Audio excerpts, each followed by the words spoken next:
Jakarta, Berita TV, Wakil Presiden Maruf Amin meminta Badan Nasional Penanggulangan Terorisme, BNPT, untuk mengawasi media sosial, khususnya menjelang pemilihan umum, Pemilu, 2024.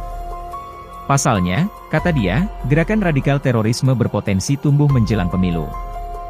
Monitor dan awasi media sosial, terutama menjelang pemilu 2024. Gerakan radikal terorisme berpotensi tumbuh subur menjelang pemilu, kata Maruf Amin dalam puncak peringatan HUT ke-13 BNPT di Jakarta Teater Jakarta Pusat, Jumat, 28 Juli 2023. Dia mengingatkan BNPT mencegah penyalahgunaan media sosial agar tak menjadi tempat yang subur bagi narasi-narasi intoleran dan ujaran kebencian. Maruf menyampaikan bahwa media sosial dapat dimanfaatkan sejumlah pihak untuk memecah belah umat. Pahami segala bentuk risiko, agar tidak dimanfaatkan oleh kaum intoleran untuk memengaruhi dan memecah belah umat Islam, ujarnya. Kendati saat ini aksi terorisme di Indonesia menurun sejak 2019, Maruf meminta BNPT untuk tak lengah. Sebab, organisasi teror akan selalu mencari jalan untuk menyebarkan paham-paham mereka. Terutama kepada kelompok rentan, yaitu perempuan, pemuda, dan anak-anak, jelas Maruf. Untuk itu, dia meminta BNPT memperkuat kolaborasi melalui pendekatan multi-pihak terorisme secara bersama-sama. Terlebih, saat ini Indonesia telah ada rencana aksi nasional sebagai panduan kolaborasi kerja.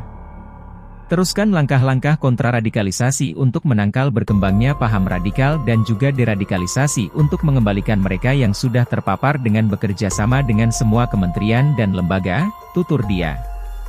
Maruf juga meminta BNPT merangkul kalangan muda. Mulai dari di lingkungan sekolah maupun di lingkungan RT RW dengan dibantu tokoh agama dan tokoh masyarakat. Promosikan moderasi beragama, sekaligus perkuat paham kebangsaan. Berikan pemahaman bahwa Indonesia adalah negara kesepakatan atau di kalangan umat Islam disebut sebagai Darul Mitsak, ucap dia. Dalam agama, kesepakatan harus dihormati, dan tidak boleh dilanggar. Pancasila adalah piagam dari kesepakatan tersebut.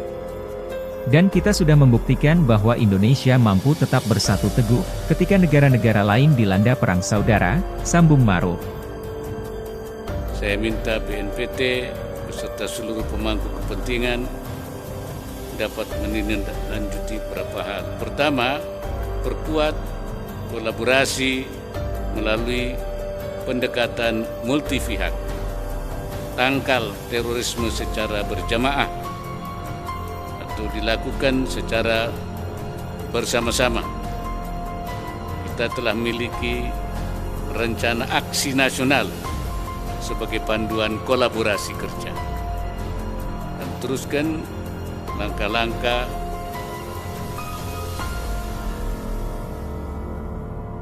kontra radikalisasi untuk menangkal berkembangnya paham radikal dan juga deradikalisasi untuk mengembalikan mereka yang sudah terpapar dengan bekerja sama dengan semua kementerian dan lembaga.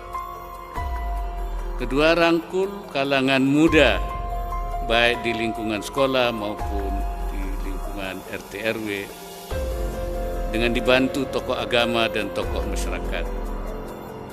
Promosikan moderasi beragama, sekaligus perkuat paham kebangsaan. Berikan pemahaman bahwa Indonesia adalah negara kesepakatan, atau di kalangan umat Islam disebut sebagai Darul Mitsak. Dalam agama, kesepakatan harus dihormati dan tidak boleh dilanggar.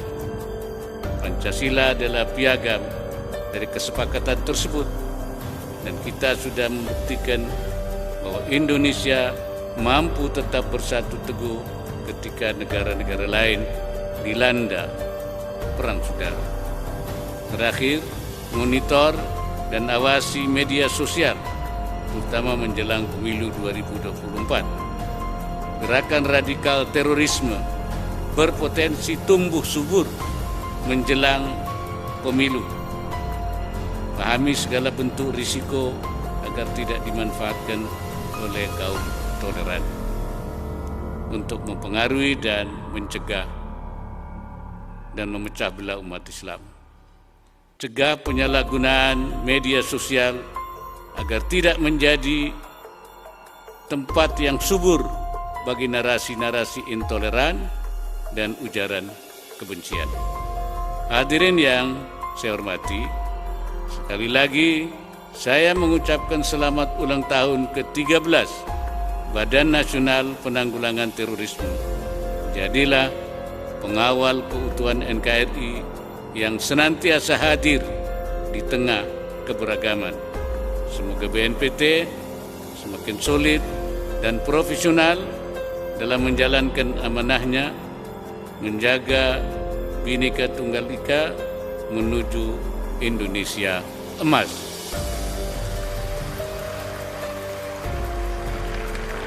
Semoga Allah Subhanahu wa Ta'ala, Tuhan Yang Maha Esa, senantiasa memberikan pertolongan, inayahnya, dan meridai setiap ikhtiar yang kita lakukan. Wassalamualaikum warahmatullahi wabarakatuh.